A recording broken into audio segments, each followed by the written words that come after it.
সাধারণত ধোকা আমরা নিরামিষ দিনেই খেয়ে থাকি, কিন্তু এরকম ভাবে যদি থোড় দিয়ে ধোকাটা বানানো যায় এরকম নারকেল দিয়ে, তাহলে কিন্তু স্বাদটা সম্পূর্ণই আলাদা আসে আর খেতেও কিন্তু দুর্দান্ত হয়।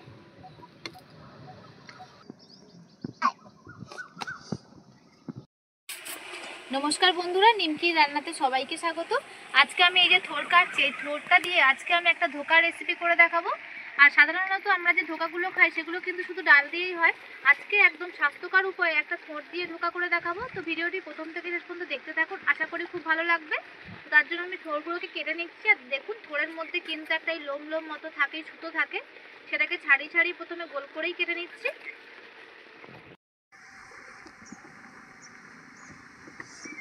উনুনটা আমার জ্বালিয়ে নেওয়া হয়ে গেছে, আমি কড়াইটা বসিয়ে দিয়েছি। আর এই যে দেখুন, এখানে আমি থোড়টাকে কত সরু সরু করে কেটে নিয়েছি। থোড়টাকে আমি এবার সিদ্ধ করে নেব। দেখুন, থোড়গুলো আমি একদম সরু সরু করে কেটে নিয়েছি। এবার থোড়টাকে আমি সিদ্ধ করতে দিয়ে দিচ্ছি। সিদ্ধ করার সময় আমি দিয়ে দিচ্ছি একটু থোড়ের মধ্যে নুন।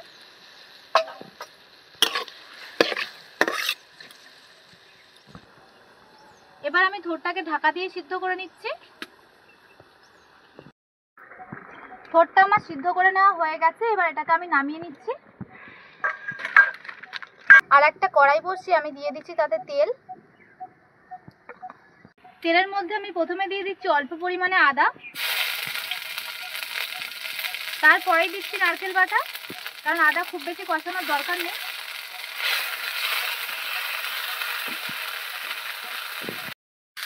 এখানে আমি 1 কাপ ছোলার ডাল ভিজিয়ে রেখেছিলাম, সেই ছোলার ডালটাকে বেটে নিয়ে আসছি। সেই ছোলার ডালটাকে এবার দিয়ে দিচ্ছি।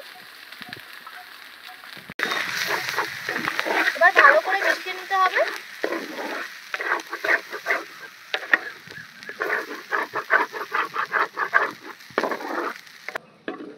সাধারণত ধোকা আমরা নিরামিষ দিনেই খেয়ে থাকি, কিন্তু এরকম ভাবে যদি থোড় দিয়ে ধোকাটা বানানো যায় এরকম নারকেল দিয়ে, তাহলে কিন্তু স্বাদটা সম্পূর্ণই আলাদা আসে আর খেতেও কিন্তু দুর্দান্ত হয়।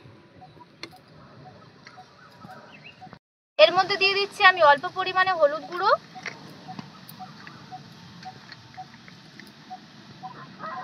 ঝাল অনুযায়ী লঙ্কা গুঁড়ো,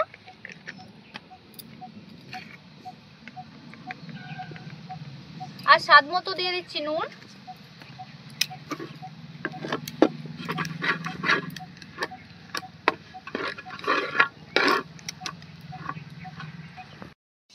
দেখুন, ডালটা দিয়ে আমার একটা ডো পাকানো হয়ে গেছে। এবার এটাকে আমি নামিয়ে নেব।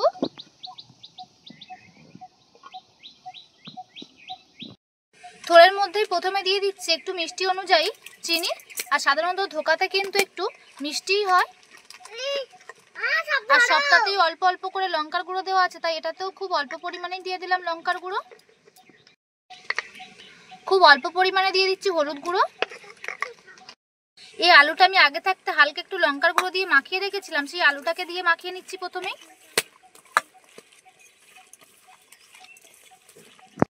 তারপর এখানে যে ডালটা পাক করে রেখেছিলাম সেই ডালটা দিয়ে মেখে নেব।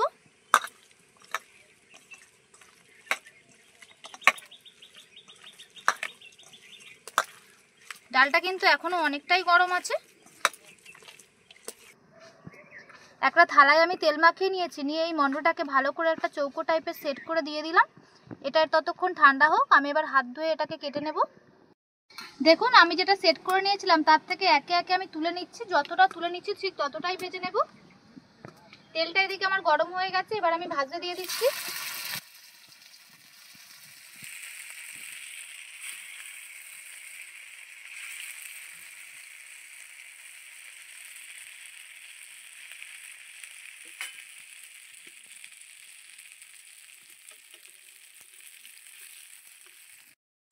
দেখুন, একে একে আমি তুলেও নিচ্ছি।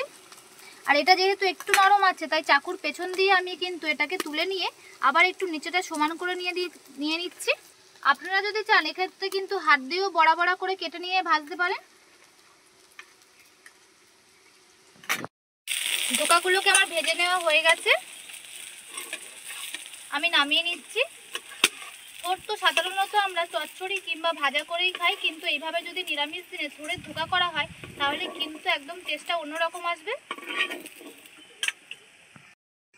আবারও আমি থোড়টাকে ভেজে নিচ্ছি, থোড়ের ধোকাগুলোকে।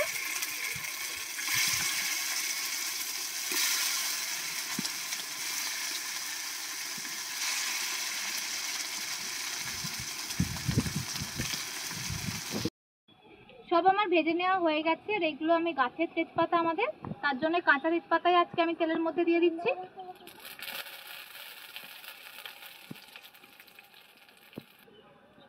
দিয়ে দিচ্ছি এবার কুচানো টমেটো,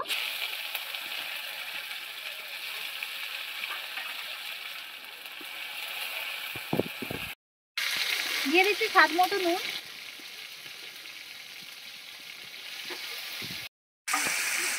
দিয়ে দিচ্ছি আর বেটে রেখে দেওয়া আদা,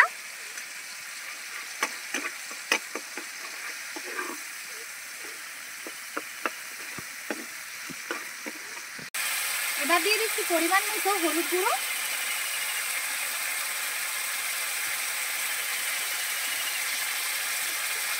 দিয়ে দিচ্ছি ঝাল অনুযায়ী লঙ্কা গুঁড়ো, কালারটা একটু গ্রেভির ভালো আসার জন্য দিয়ে দিচ্ছি একটু কাশ্মীরি লঙ্কার গুঁড়ো। আর নুনটা আমি আগে থেকেই দিয়েছিলাম, তাই আর নুনটা দিলাম না।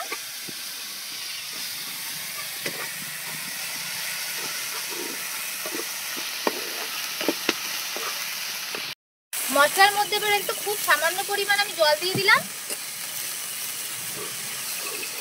যাতে মশলাটা নিচে থেকে না পুড়ে যায়। এখানে আমি 1 চামচ পরিমাণে চারমগজ বাটা নিয়েছি, সেটা দিয়ে দিলাম।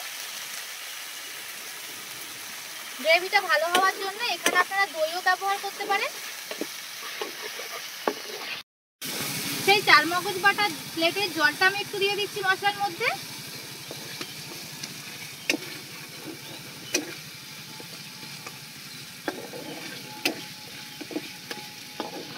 দেখুন মশলা দিয়ে আমার তেল ছাড়তে শুরু করে দিয়েছে। এবার দিয়ে দিচ্ছি গ্রেভির মধ্যে জল।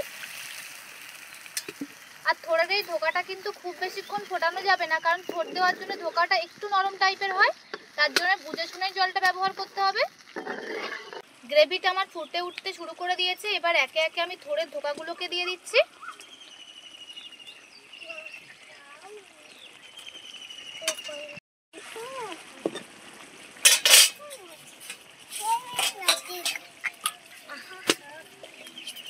কিছুক্ষণের জন্য এটাকে আমি ঢাকাও দিয়ে দিচ্ছি। খুব বেশিক্ষণ এই ঢোকাটাকে ফোটানো যাবে না, তাই আমার রেডি হয়ে গেছে। এবার গরম মশলা ছড়িয়ে দিয়ে আমি নামিয়ে নেব।